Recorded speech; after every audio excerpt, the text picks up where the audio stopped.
Hello दोस्तों, स्वागत है आपका अपना चैनल नॉलेज कैप और मैं हूं आपका दोस्त अंबर तिवारी। और ये आपकी सुबह 6 बजे की क्लास है जिसमें आपको मिलता है डेली करंट अफेयर, जो कि हम हिंदी में प्रोवाइड कराते हैं आपको। डेली जो इंपॉर्टेंट करंट अफेयर होता है उनसे रिलेटेड 15 क्वेश्चन हम आपके साथ इस क्लास में डिस्कस करते हैं। तो चलिए दोस्तों स्टार्ट करते हैं। आज है 12 जून 2020 और 12 जून के करंट अफेयर के क्वेश्चन को डिस्कस करते हैं। तो आपका पहला क्वेश्चन है कि कृष्णा जल विवाद न्यायाधिकरण की स्थापना कब की गई थी। कृष्णा जल विवाद न्यायाधिकरण की स्थापना कब की गई थी? 1969 में, 71 में, 1984 में या 1986 में? आइए डिटेलिंग देखते हैं ज़रा कि तत्कालीन केंद्र सरकार द्वारा कृष्णा नदी के जल विवाद समाधान हेतु वर्ष 1969 में कृष्णा जल विवाद न्यायाधिकरण की स्थापना की गई थी। कब की गई थी? तो यहाँ पर आपने देखा 1969 में, मतलब ऑप्शन ए जो है वो सही है। ठीक है, जिसके तहत कृष्णा नदी के 2,60,000 मिलियन घन फीट जल में से आंध्र प्रदेश को 800, महाराष्ट्र को 560 और कर्नाटका को 700 मिलियन घन फीट जल का निर्धारण किया गया था। क्योंकि ये जो महाराष्ट्र की नदी है ये तीनों स्टेट के लिए काफ़ी क्रूशल है उनके जल के लिए, और इस चीज़ का काफ़ी विवाद बहुत समय से बनता रहा था। तो इसको सुलझाने के लिए कि इसमें पानी का बंटवारा किस तरह से होगा तीनों स्टेट्स में और विवाद की स्थिति ना बने, इस चीज़ को ध्यान में रखते हुए जो जल का डिस्ट्रीब्यूशन था, वाटर का डिस्ट्रीब्यूशन था, वो किया गया था कृष्णा जल विवाद न्यायाधिकरण के द्वारा। ठीक है, और इस क्रम में वर्ष 2004 में द्वितीय कृष्णा जल विवाद न्यायाधिकरण की भी स्थापना की गई थी। और हाल ही में जल संसाधन विभाग द्वारा कृष्णा जल विवाद न्यायाधिकरण को सिंचाई परियोजना के संबंध में विस्तृत रिपोर्ट केंद्र सरकार को प्रस्तुत करने के निर्देश भी दिए गए हैं।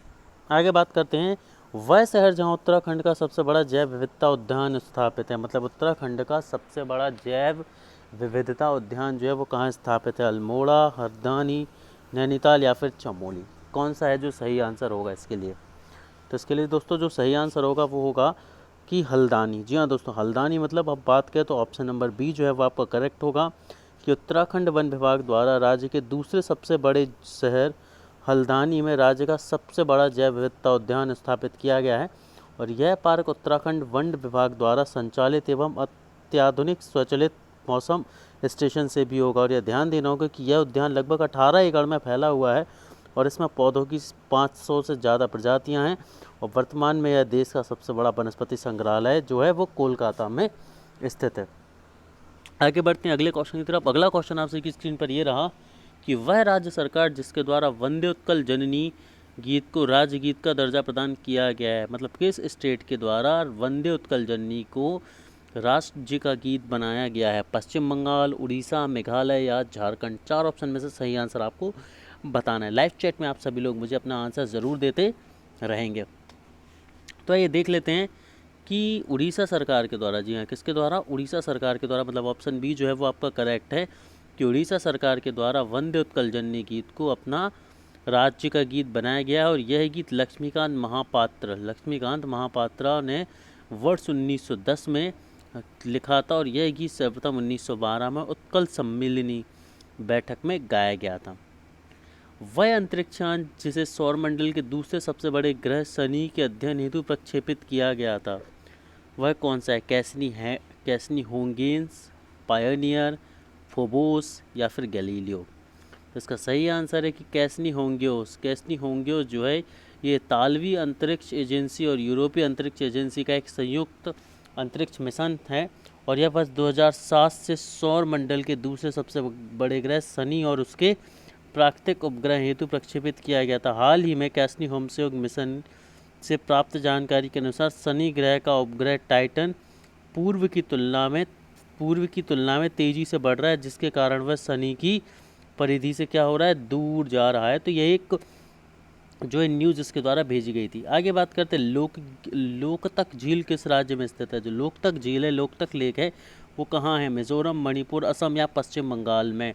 तो इसका सही आंसर है कि लोकतक झील जो है वो पूर्वोत्तर भारत की सबसे बड़ी ताजे पानी की झील है ना, जो फुमडिस के लिए प्रसिद्ध है। और फुमडिस वनस्पति, मिट्टी और कार्बनिक पदार्थों की अपघटन से विभिन्न चरणों को प्रदर्शित करता है। और केबुल लामजाओ नेशनल पार्क भी इस झील में शामिल है, जो नेशनल पार्क के साथ साथ संगाई हिरण की अंतिम प्राकृतिक शरण स्थली भी। और हाल ही में केंद्रीय पर्यावरण एवं जलवायु परिवर्तन मंत्रालय ने लोकतक झील प्रबंधन के संरक्षण हेतु 4 सदस्यों की टीम का एक पैनल भी बनाया है।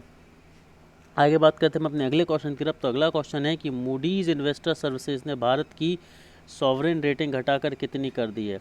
तो ये BAA जो है 3 कर दी है। अगला क्वेश्चन है कि defence institute of advance technology ने किस नाम की नैनो टेक्निक आधारित कीटाणुनाशक स्प्रे विकसित किया है?